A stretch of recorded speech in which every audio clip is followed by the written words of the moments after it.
South Africa's crime intelligence world has always been murky, but what has been happening inside the Madlanga Commission this week is perhaps the biggest bombshells that have been dropped so far. Now, General Dumisani Khumalo has been testifying. He is head of the police crime intelligence, and he says that the country's most sensitive police division, crime intelligence, has been hijacked by cartels, corrupted by politicians, and sabotaged from within. Tonight, I'll break down what happened, why it matters, and how testimony like this can reshape South Africa's political future. But first, grab some tea because this one is going to be a ride. Now, Khumalo was appointed in December 2022 as South Africa's crime intelligence boss, the man meant to clean up a unit that was long associated with scandal and with secrecy. But on June the 26th, 2025, he himself was arrested alongside other top officers, the allegations flouting the vetting process and basically corruption. Now, this was done through IDAC, that is South Africa's corruption watchdog. And if you remember General Nkonasi's testimony, he said that there are two forces within IDAC. An evil force that is trying to use the will and their power in order to give South Africa over to cartels, as well as a good force. So we're not too sure which one it was that was involved in General Khumalo's arrest, but what we do know is that it's important to keep IDAC in the back of your mind and to remember this. Now, we need to understand how messy and convoluted this is. We need to go back to 2009 when Richard Maduli under President Zuma ran the crime intelligence unit. Now, he was accused of using that secret slush fund the police had in order to buy houses and stay at them. And basically, General Nkonasi at the time wanted to, take him on and bring him down. But according to him, he was told to stand down through Faith Radabi, pressure had been put on by the South African diplomat to France, Paris, Nati Ntwentwa, who jumped from the 22nd floor Hyatt building. So that is an interesting thing that you must also keep in your mind. Are these all coincidences, or what is really happening behind the scenes? We know that Richard Maduli was eventually found guilty of kidnapping as well as common assault and intimidation, and that he was sentenced to 5 years in jail. But what we also don't know is these charges against General Khumalo, right? From which side of IDAC did they come? According to General Nkonasi, they have the good side and the bad side. And is this perhaps a conspiracy to silence him? Well, put your thoughts in the comments below, because General Khumalo continued with testimony about the political killings task team, and this is something that is the center around this whole commission. And we know that the task team, they weren't investigating ordinary murders. They focused on assassinations of councillors, politicians, and whistleblowers. And their record, it was pretty damn effective. General Khumalo brought charts. He brought charts with him to testify, and he explained how effective this unit was. And he even listed the cases that they managed to crack. Also listed a number of cases in which the task team had cracked. This included ANC councillor Sindisu Makagwa's murder, DA councillor Nala Yenza Ndlovu. They also arrested a traditional healer as well as a former councillor who had ordered hits. And they even made progress on the political killings that were occurring in Fort Hare, the University of Fort Hare. So here's the twist that has been going around, and the reason that we are here, that despite hundreds of open dockets, 121, and clear successes, Police Minister Senzo Mkhunu ordered this task team disbanded on the 31st of September 2024, when the actual person in charge of the task team, Fani Masemola, was on leave. Now, why would anyone shut down a task team that is actually working? According to Khumalo, the answer lies with a cartel. Khumalo did not hold back. He basically told us that there are 5 cartels, referred to as the Big Five, that have been terrorizing the country. Now, these 5 cartels, they are based in Gauteng, but they have strongholds in KZN and the Western Cape. And what do? They are involved with dealing substances, contract killings, cross-border car theft, tender fraud, kidnapping, extortion, and when the substance money dries up, they do cash and transit heists and ATM bombings in order to get a cash injection into their business. And one of the alleged kingpins is Vusi the Cat, who we know is currently behind bars, arrested in May. His cell phones opened a Pandora's box, WhatsApp messages linking him to cops, businessmen, and political allies. According to Khumalo, these chats show that Matala paying money to businessman Brian Magotsi, these are all allegations, by the way, Magotsi leaking classified SAPS intel back to Matala, payments connected to ANC events tied to Police Minister Senzo Mkunu's circle, and attempts to stop the SAPS from cancelling shady contracts linked to Vusi the Cat Matala. If true, because remember, these are all just allegations, but if true, this is not just corruption. This is organized crime in the heart of state policing. And then we got on to Brian Magotsi, who I've spoken a lot about on my platform. Now, who is he? Well, he has been linked to Cyril Ramaphosa because he campaigned for him in 2017. He's a lobbyist, a fixer, someone who moved in high ANC circles. Now, Khumalo alleges that Magotsi became a go-between, funneling money and information between Vusi the Cat, the crime boss, and then Senzo Mkunu, the police minister.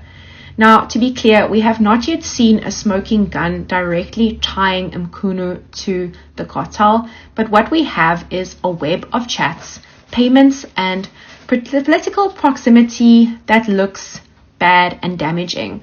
Remember, Mkunu was one of Cyril Ramaphosa's most loyal allies. He helped deliver KZN support at Nasrec in 2017. Without him, Ramaphosa probably would not be president today. Now, in 2025, Ramaphosa has suspended Mkunu and set up another inquiry, this time into Gauteng prosecutor Andrew Choke. Is this a coincidence, or is the presidency scrambling to contain the fallout from Khumalo's testimony? So why does this matter? Well, Khumalo painted a frightening picture that organized crime has infiltrated SAPS, the Hawks, Metro Police, and even elements of the NPA, that political killings aren't just about fractional battles, they're tied to criminal enterprises protecting business interests, and that task teams which get too close to the truth are dismantled, while cartels keep running their drug empires like Fortune 500 companies. It's no wonder Khumalo asked to present parts of his evidence behind closed doors. He claims revealing it could endanger informants and ongoing investigations. So what does that leave us? A crime boss in the hot seat, a police minister suspended, WhatsApp chats suggesting a nexus of criminals, businessmen, and politicians, and a commission that's only just getting started. Now, there will be a part 2 to this, but the real question here is, will this commission lead to accountability? Or will it go the way of so many before it? Lots of smoke, no fire, and a country that is left wondering who actually controls South Africa's security forces. I will be watching, and you should too. Now, if you found this breakdown useful, hit like, share it with a friend, and also consider following me on YouTube. I have a YouTube channel, and I would appreciate it if you could subscribe to me. So for part 2 of General Khumalo's testimony, South Africans were given something that we have never seen before, and that was WhatsApp chats between an ANC political influencer, a tender tycoon accused of attempted unaliving, and the country's own police minister. Now, these chats are not just gossip, they reveal a shadow network of money, power, and influence, where political favors are not just traded for cash, where sensitive police intel is leaked to criminals, and where a substance cartel's fingerprints appear all over the government. Tonight, I will break down exactly what was revealed, why it matters, and what it could mean for the future of policing. But first, let's talk about the cast of characters. We've got Brian Magotsi, ANC strategist from the Northwest, known as an information peddler. He's a lobbyist, a fixer, a middleman, and we know that he has close ties to Cyril Ramaphosa. In 2017, he helped him get the presidency. Second, we have Vusi the Cat Matala. I will refer to him as the Cat. He needs no introduction. He is a businessman, a tender tycoon, and is accused of attempted unaliving. He's also been tied up with crime intelligence to the so-called Big Five. Yes, he was named by Khumalo as one of the Big Five cartels. And then we have Senzo Mkhunu, suspended police minister and also a close ally of Cyril Ramaphosa. And in the middle of it, we have General Dumisani Khumalo, who until June this year was head of crime intelligence until his arrest by IDAC for corruption. But we have to think about General Okanasi's allegations about IDAC. Remember, he said that there is a good force in IDAC and a bad force in IDAC.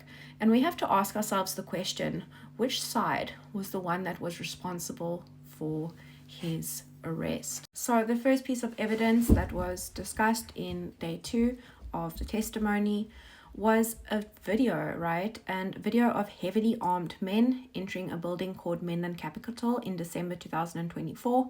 Now, these weren't gangsters. They were members of Gauteng counterintelligence doing a firearms inspection at the CAT's premises. But here's the kicker. Arrangements for this inspection were made with the CAT himself. He knew about it in advance. Think about that. A man accused of unaliving, tied to a cartel, was coordinating directly with the unit meant to police him.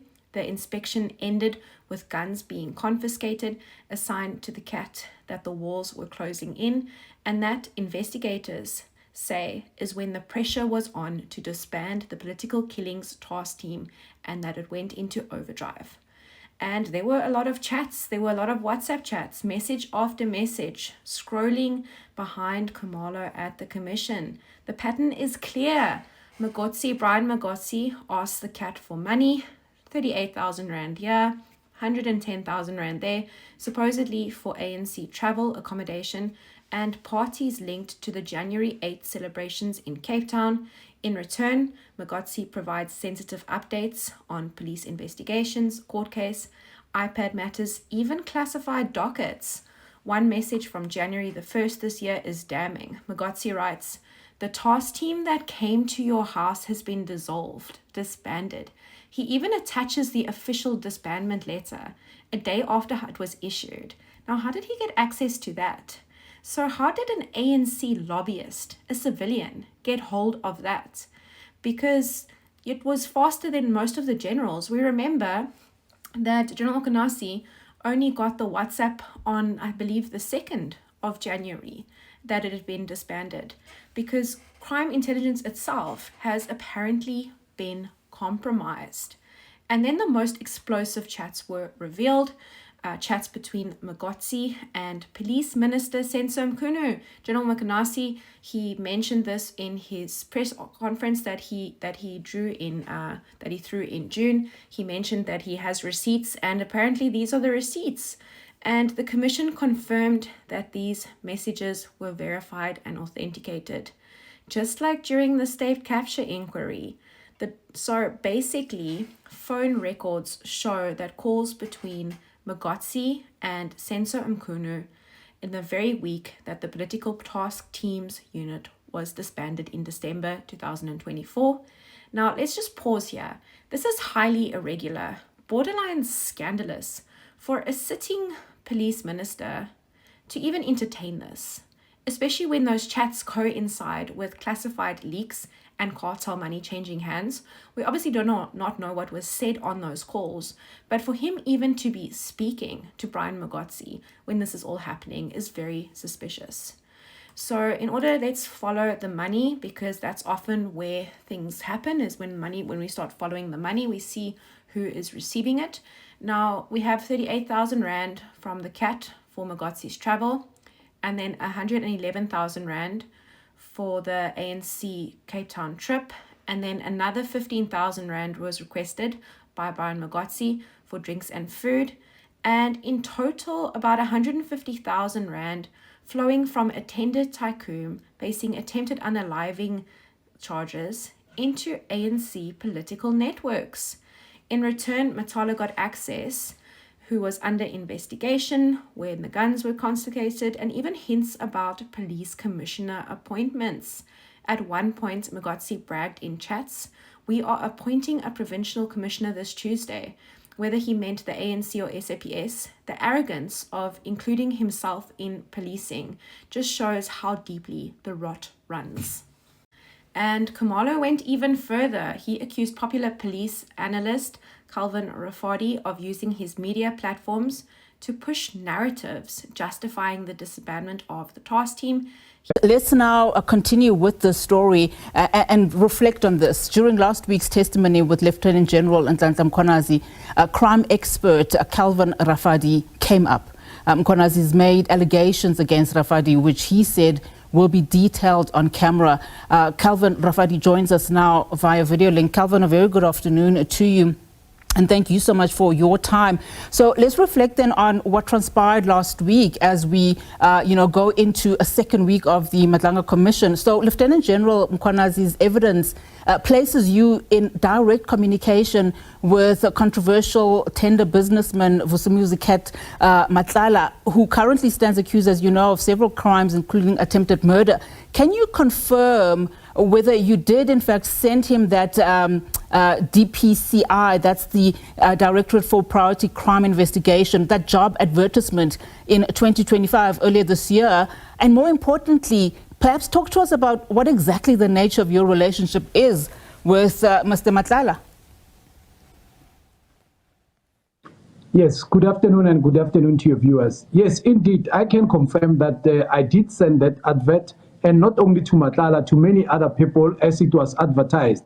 But since that time, after he then bragged to me to say the position now it's going to be filled by General Shadrack Sivia. So what I've done is that it was on the 11th, and then on the 13th, I wrote a WhatsApp to General Fani Masemola with concern, telling him that why this post is advertised without disabilities being welcomed, and again that there is nepotism. So I was warning him about the so-called nepotism, that there's already a vacancy that I learned of that is already has a name tag. But it didn't end there. Then I also wrote an email to the police secretariat and to the parliament at info@parliament email. I've got proof of such. Now, to answer again your other question is that, do I know Matlala? Yes, of course, we come from the same township. And then since he is into the business of security under close protection, we were indeed somehow in communications, even previously, getting cars from him for close protection, security personnel and the likes. Now, what worried me is that since my name has been dropped, but subsequent to that, why was it, the chain of custody that was collected during the raid when they were actually investigating the kidnapping of Mr. Jerry Wishuha, as we learned from the commissioner today, is that I'm part of the investigation. It's so pity that Mr. General Mkhwanazi was not properly briefed, but I do not blame him because he's not operational on the ground. He gets the briefing on the so-called, we've got a WhatsApp group that says, briefing General, good morning General, good evening General. So those type of briefs, it's so unfortunate that I was not included, maybe perhaps.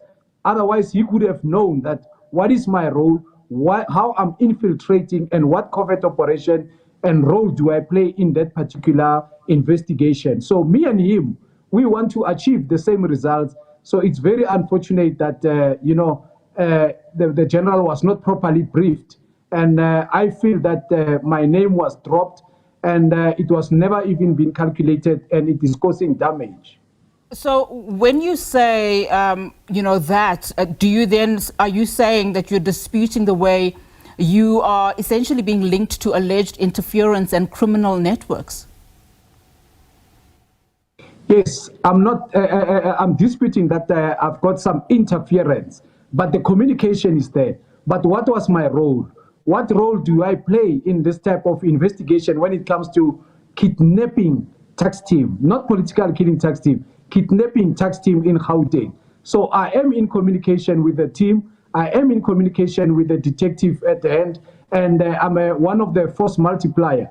So there are other issues, because our cover is already blown, where we go on infiltration to, to help organized crime syndicates to be brought to book, to collect certain information. But that's why I'm saying that if he knew my details on who I am and what is my role in this whole particular case, and then I feel that my name should have not even been dropped at first place. But again, at the same time, why I'm also worried is that as myself as a crime expert, I come daily, alerting our people about crimes and, how people should trust the police. So if such a scenario comes into play, I mean, even social media now, then I'll be ridiculed as one of the people who has or trying to interfere in combating crime. And I mean, you're explaining your role, and I want you to just touch briefly in terms of what your scope is within the SAPS in terms of your involvement. But as you do that, perhaps also answer, the following: if you were ever directly involved with decisions affecting investigations or the work of the political killings task team, particularly given your concerns that General Mkhwanazi was not aware of your involvement.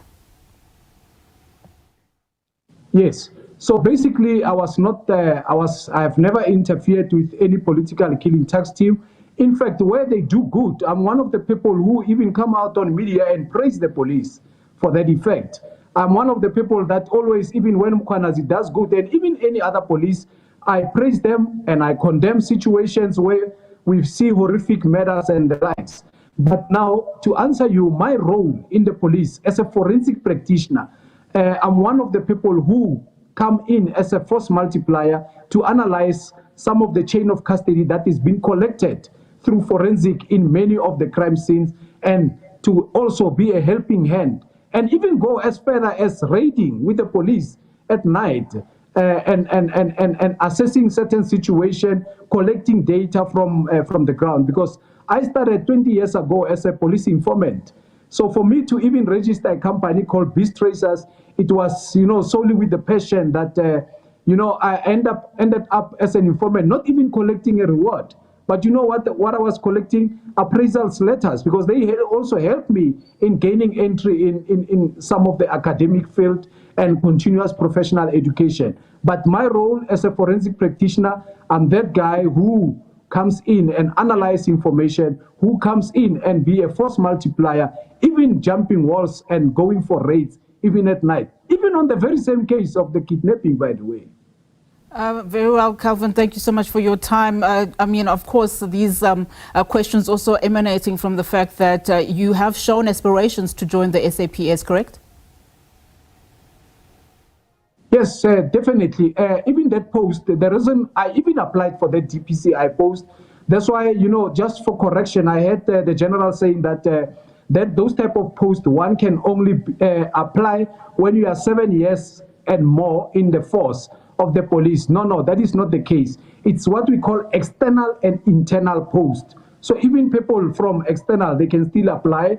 And we've seen with Annual Dramat, if you remember, he was not coming into the force, but he applied for the same position. So indeed, I do have an interest to come into the leadership and the structure of the police, because I work with them daily. I know their frustrations. I know the fictions even in within the structures of the police.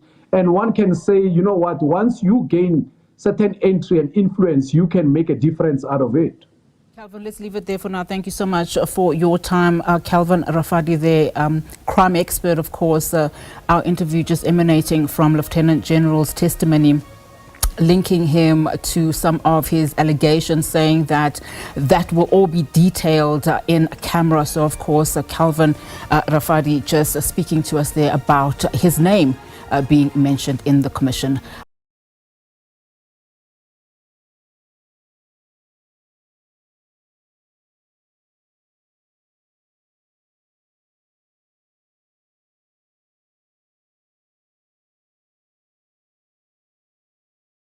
He also revealed a suspicious robbery at the East London Crime Intelligence Unit in January, 1.3 million rand was stolen. It was allegedly an inside job. And then the most disturbing detail, that the cat had a special relationship with General Faraz Khan, head of counterintelligence. Remember, these are all just allegations, right, that have come out. And Khumalo alleges evidence of this exists, but will be presented behind closed doors to prevent the informant's identities being leaked. If this is true, this means that an attempted and live accused cat cartel boss had a direct line to the top security structures of South Africa. So what do we have here? A lobbyist taking cartel money, a businessman facing unaliving charges funding the ANC's luxury trips, a police minister texting with the middleman, and intelligence leaks so severe that civilians had disabandonment letters before the generals did. This is not just corruption. This looks like organized crime stitched into the fabric of policing. The Madlanga Commission resumes tomorrow, and if today's testimony is anything to go by, South Africa is about to learn even more about who really holds the power in this country. Is it the politicians or is it the cartels? I'll be watching, and so should you. Like, share, and subscribe if you want me to keep breaking these down, because what we saw today could be one of the most important turning points since state capture.